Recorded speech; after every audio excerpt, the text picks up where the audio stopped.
John, one area I know you have some video to kind of help us out with. I definitely want to dig into. I think it's a fascinating aspect of the game that is really intriguing to a lot of fans, and it's this offside challenge that has actually worked in favor of the Blues this year as well as any other year. It's actually helped them win games. And you think about the playoffs, it's so close at the end of the year, right? It's a matter of 1 point or 2 points, whether you seed or you're in or you're out. I just think back a few years ago when they missed it by 1 point when they went out to Colorado. I mean, it's that tight, right? Yep. So this your job actually could really make or break. So let's break down the offside challenge and just I'll let you take it from here. So an offensive zone play. Hopefully you all can see this playing out, and I'm going to let it run just because you can see that it's kind of chaotic at times. There's a lot going on. The average person would just see pucks going back and forth. So I'm going to stop it here. This is an initial entry on the play, and it's based off of a broken play. We've got Fokker kind of throws it back at the offensive zone. We hope to get it, but we don't. So they come right back at us. So as you can see, here's the blue line, and it's almost out of my screen. Here's the puck right here. Here's a player without the puck from Arizona and another one. Now, why I'm going to do this, I'll show you in a second, but this is initial play. So right away, I'm going to pause it. Right away, I do have somebody that helps me with a machine that they call the Hawkeye system. It has about 6 different camera angles that you at home would not see. I don't have any of that with me here because I can't record it either, but it allows me to look right down the blue line. It also allows us to look a little like directly over the goaltender in the offensive and defensive zone. Sometimes they help us, sometimes they don't. Sometimes there's players stacked up. Sometimes, believe it or not, the referee is standing right in front of the camera that's attached to the boards, and all you can see is his rear end. So it doesn't help us one bit. Nice. It's awesome. But the second that puck crosses the blue line back here, there's already chatter that starts. So I'm on a two-way radio with our goalie coach, David Alexander, assistant coach, Jim Montgomery. They both sit upstairs. We call it Eye in the Sky. And then also with Steve Ott, who is on our bench. So the 4 of us on a two-way radio, making sure that we're all on the same page.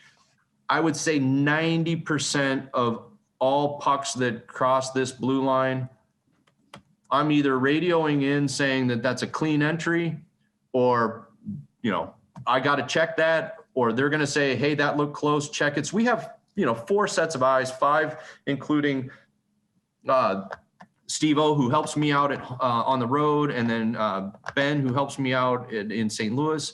So we've got lots of people looking at different things because there's so much riding on this. So anyway, playing it through, this is a clean entry. Everything's great. No big deal. And again, things get a little bit messy and chaotic down here, especially our defensive zone coverage kind of breaks down a little bit. They mishandle the puck, and now the puck's outside the zone. Okay? It's still a broken play. We don't win the battle there. Now, this is where you just get used to it. And I think my first year, I actually hated it because I was so nervous all the time. You're counting players, you're counting numbers. It's no different than actually being in the game. When you're a defenseman or a forward, you're trying to figure out, you're counting players. Like, is there somebody behind me? I only see 4 guys in front of me. There's still somebody back there. So we figured out, okay, I know just based on the play, there's still one more player in the zone. So I'm gonna play it out in full speed here from the time it comes out and the time that goes back in, and we're just gonna let this play. So the play ensues, goes back down in the corner. Like, we've had, a minute now of just broken hockey plays. Pucks bouncing all over the place. This guy makes a heck of a move. This little Connor Garland's unbelievable, and he scores. Okay, not a great goal. Like, from our perspective, you hear the term, like, we'd love to have that back, but there are so many things that are going on. Well, here's what's funny about my job. If I scroll all the way back, and you guys realize where I'm going with this, but as soon as this starts to happen, I didn't watch the remaining 15 seconds for the goal to happen. I've got audio. I can hear that it looks like it's getting ready to go. And then all of a sudden I hear the horn out, from the arena, and I'm already going delay, meaning I know if you guys score on this, if they score against us on this, that delay means you can't let the guys off the bench. Like, don't give me some time to look at this. I got to review. This looked offside to me. We're going to play it through, blah, blah, blah. Okay. So where I am with this right now is I'm radioing down to Otter. Otter's like, okay, let me know. And the boys upstairs sometimes have the same type of screens that I have that they can assist in the decision. Many times they don't under the new scenarios that we're playing, and they're not in the same rooms that they were in. The electronics aren't set up the same. So anyway, so it's pretty close, and you really can't tell because the left foot of this player right here is blurry still. Okay, so I'm going to play this out, and I'm actually just going to skip down. So this is one of the other angles, and you guys probably get to see this type of stuff at home when the announcers and the broadcasters start doing replay. Okay, so what I'm looking for is the puck has crossed the line there for sure. There's no doubt. Okay, this guy gets trapped in the zone. So this is what we would call he needs to tag up to be onside, but 46 plays the puck, okay? Now, you still really can't tell. It's like darn close, right? And I couldn't tell. I remember that game live, Sean. I had no idea what the delay was after that goal. You're right. Well, it's happened so fast. Sometimes you get to a point where here you see his skate looks definitely offside because he's not anywhere near the blue line, but then you go to the next frame and wait a minute, now he looks onside. So now I got to figure out, did this guy touch the puck before this skate gets to the blue line or not? Like, it's this close. And the other funny thing is that the poor guy that's trying to make the call, the linesman, well, he's not on this side of the ice. He's all the way on the other side. So there's probably 4 or 5 sets of legs that he's looking through to try to get a good read on it. So anyway, we play this through, and then they get angles like this. And yeah, you can kind of start to see there's some white between the skate and the blue line here. And then I start to worry about, whether he's played the puck. So what's funny is that, I'm buried in another video system right now, and I keep one eye posted at a TV that I have in front of me to see if they show me an angle that I can't get through the other Hawkeye system, right? So you're just constantly looking, and that's why it helps that everybody's a part of it. Now, this has taken way longer than I get to actually make a decision. And I don't want to say because it really is a collective thing.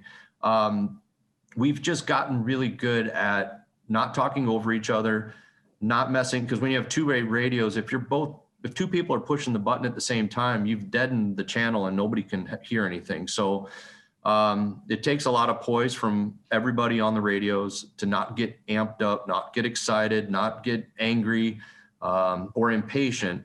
But to give all of you at home a feel for how much time we get, it's about, they say 30, it feels like about 5, but it's about 25 to 30 seconds to make a decision.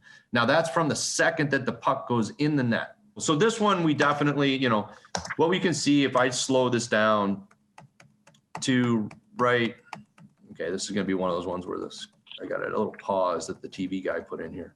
But right, play. So right here, you can see that the guy now has the puck touch his stick, and I had a much clearer angle, but this is where we knew for sure that we had him. And so in that time, we go ahead, we make our challenge. The referee comes out and says, the call on the ice has been overturned. So in that moment right there, Sean, the call on the ice has been overturned.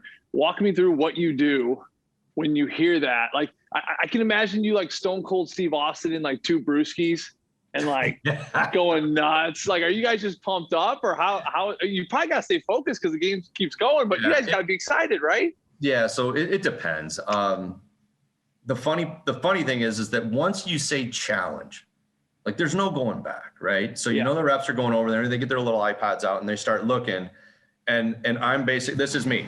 I'm up. I'm walking around, like, holy smokes, I pick up the radio. I'm like, hey, how's it going out there? I'm just like losing my mind because it gets deathly quiet. And all we hear is like the broadcast guys looking at things. And then we hear all of the opinions of, well, I don't know, that doesn't look like it. And whoa, that looks like it. So you just you're just sweating bullets because it seems like it takes forever to get an answer. But when you get the right answer and it comes back and it's good, I think I just sit back down and go to work. I mean, I don't really know. Yeah. It's just a relief. You're not going to put your team in a bad spot.